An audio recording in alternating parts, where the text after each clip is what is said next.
Terjebak Cinta Direktur Bab Pertama. Suatu malam yang dingin, saat itu salju turun dengan deras. Tiba-tiba saja salju turun hari itu. Seorang gadis yang sedang berjalan menuju rumahnya terhenti di suatu tempat. Ia berteduh di pinggiran halaman hotel. Ia sangat kedinginan karena saat itu ia tak memakai jaket hangat. Gadis itu bernama Mayang. Ia tinggal di sekitaran hotel. Namun, ia tak mampu untuk terus berjalan pulang karena cuaca sangat dingin. Ia terpaksa menghentikan langkahnya. Ia putuskan untuk berteduh di pinggiran hotel. Ia berpikir bahwa salju akan segera berakhir. Namun, bukannya segera berakhir, justru makin lebat salju turun.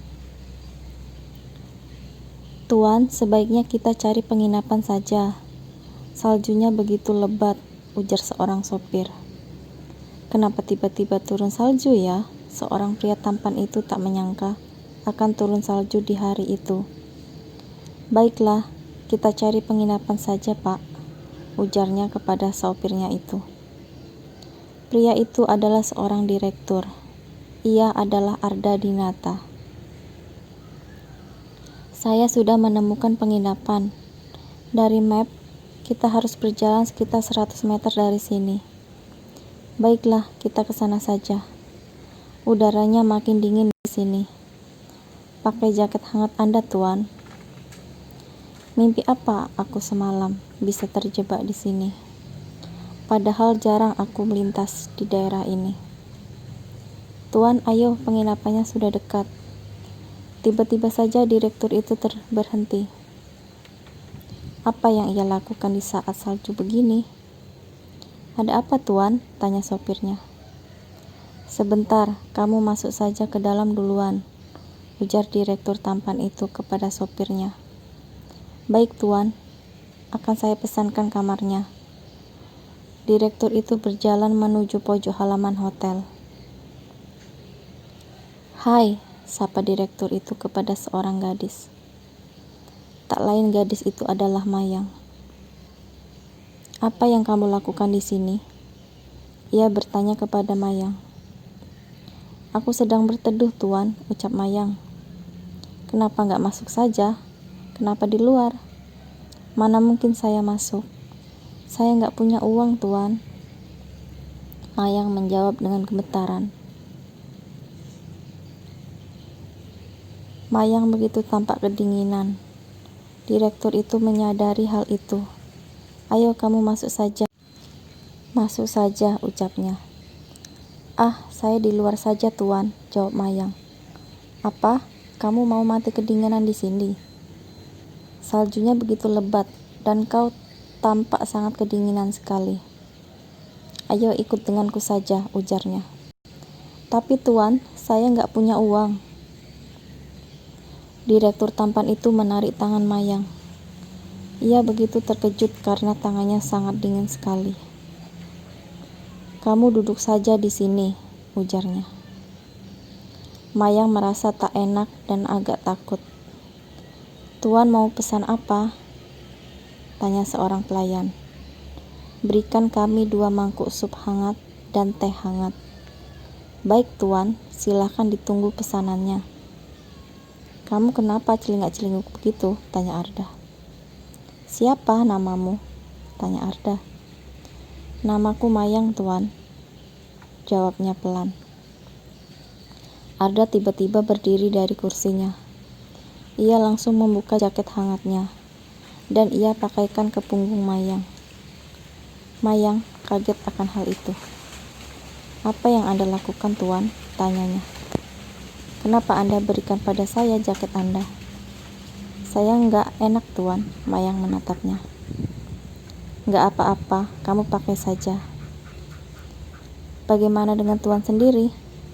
Saya nggak bisa melihat orang kedinginan." "Silakan dinikmati supnya, Tuan dan Nyonya."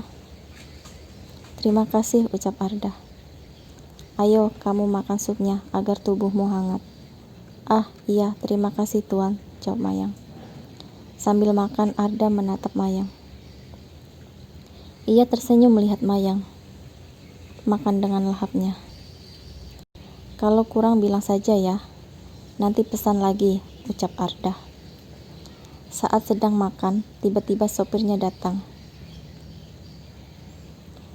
Tuan, sudah saya pesankan kamarnya. Baiklah, kami makan dulu, ujar Arda santai. Namun, tidak dengan Mayang. Mayang menatap ke Arda. Kamar? Pesan kamar? Kalian mau apa? Tiba-tiba Mayang berteriak dan marah. Apa yang kalian maksud? Kalian ini siapa sebenarnya, hah? Apa yang sedang kalian rencanakan? Mayang langsung berhenti makan supnya. Ia dekatkan kedua tangannya ke dadanya. Arda merasa kaget dengan reaksi Mayang. Ia meminta sopirnya menjauh dulu. Arda langsung menjelaskan pada Mayang. Kami tidak ada maksud apa-apa kok. Apa kalian ingin menjebakku? Ucapnya. Tenang Nona, Anda salah sangka. Namun Mayang tak percaya ucapan Arda. Nih, aku kembalikan jaket milikmu. Mayang langsung pergi dari sana menuju keluar. Tunggu, Mayang. Kenapa dia salah paham? Arda segera mengejarnya keluar hotel. Namun ia tak melihatnya lagi. Malam sedingin ini, kemana perginya dia? Kenapa dia berpikir seperti itu? Aku hanya ingin menolongnya saja. Apa tidak kedinginan dia? Gumam Arda. Dia masih terus mencari di sekeliling, namun tak menemukan jejaknya kemana.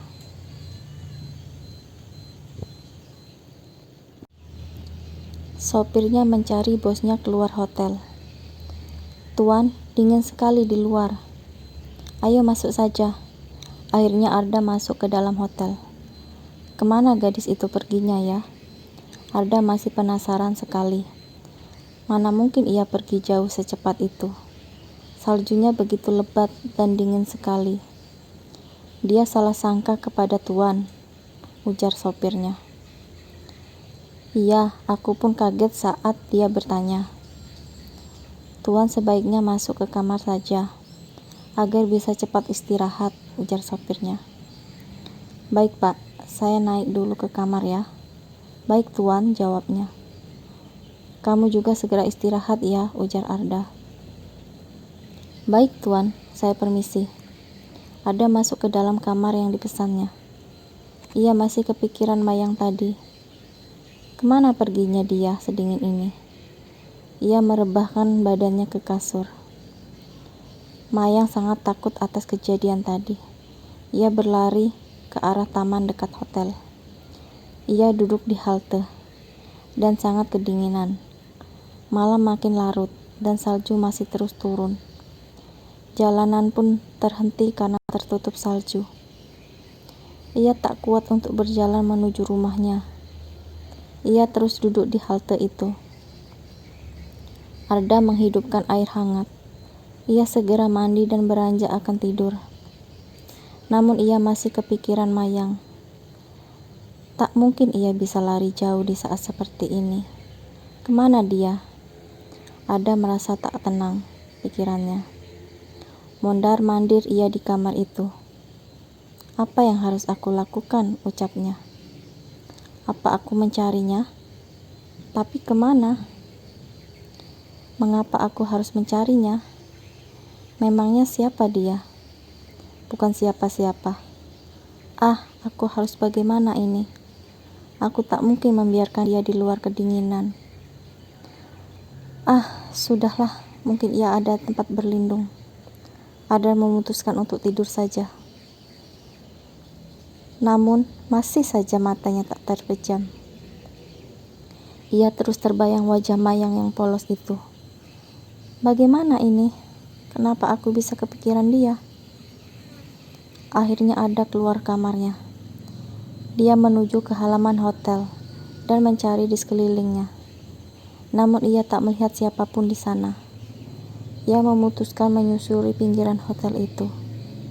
Namun tak ada tanda-tanda ia di sana. Kemana ia perginya? Ucap Arda. Sudah gila aku dibuatnya.